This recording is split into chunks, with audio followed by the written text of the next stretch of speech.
sim diferença, né, do tempo de armazenamento de um alimento para outro, isso pode variar, mas não só o tipo de alimento. A gente fala, né, que há algumas outras questões que vão ser cruciais, né, para a definição desse tempo de armazenamento, né? Se eu já inicio ali a produção daquele meu alimento com matérias-primas, né, com ingredientes que não são de boa qualidade, já são com uma qualidade duvidosa, é claro que a durabilidade, além das questões, né, sensoriais, textura, cor e outras questões podem variar, né?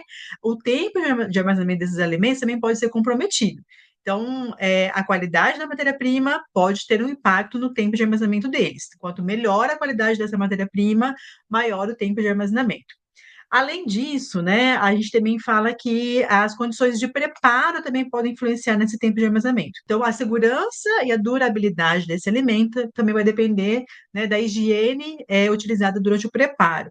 Se eu, né, preparo esse alimento de maneira bem adequada, né, com todos os meus utensílios higienizados, utensílios que eu falo, né, talheres, panelas bem higienizados, a bancada onde eu vou fazer aqueles cortes também está higienizada, eu não faço a tal, o que a gente chama de contaminação cruzada, que seria, né, você pegar um produto, uma faca, por exemplo, cortar um produto, um alimento cru, depois pegar essa mesma faca sem higienizar e cortar um produto já acabado, que a gente dá aquela contaminação cruzada, leva a contaminação de um alimento para o outro.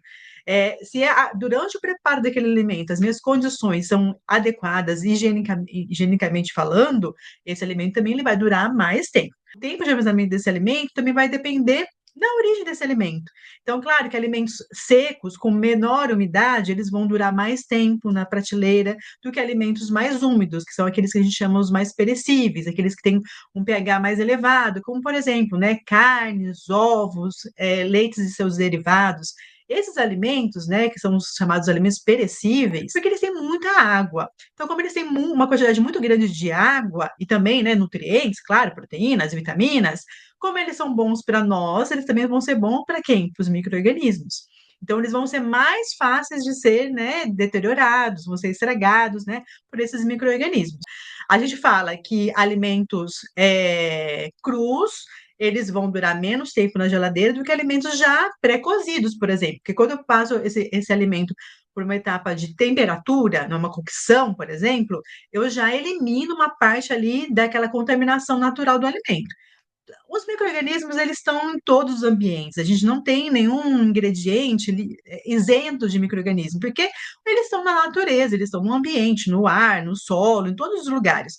O que a gente precisa com essas boas práticas, todo esse cuidado, seja na indústria ou seja em casa, é controlar a quantidade desses micro-organismos e quais micro-organismos vão estar ali.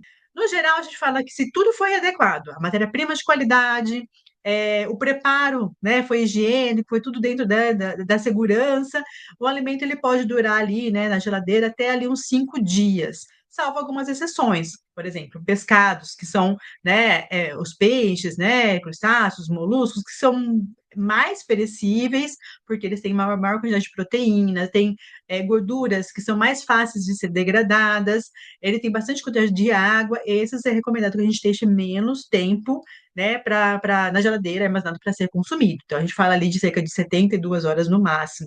Claro que se eu diminuir a temperatura desse armazenamento, eu peguei, ao invés de deixar na geladeira, eu subi para o freezer, eu congelei. Aí eu posso estender, né, essa vida de prateleira desses alimentos, podendo pensar aí até 90 dias, assim, com segurança, né? Importante apenas que a vasilha que vai ser armazenada e colocada no micro-ondas, ela seja adequada para esse equipamento, porque existem alguns tipos de plásticos, né, que eles não são adequados, porque a temperatura, né, a frequência, né, ali que é emitida no equipamento de micro-ondas pode, né, fazer com que aquele plástico libere alguns compostos que podem ser nocivos, né, prejudiciais à saúde do ser humano. Então, é sempre importante só pensar, observar se o utensílio, né, se a vasilha de plástico, principalmente, eu digo, né, especificamente, que você estiver utilizando, ela é adequada para micro-ondas.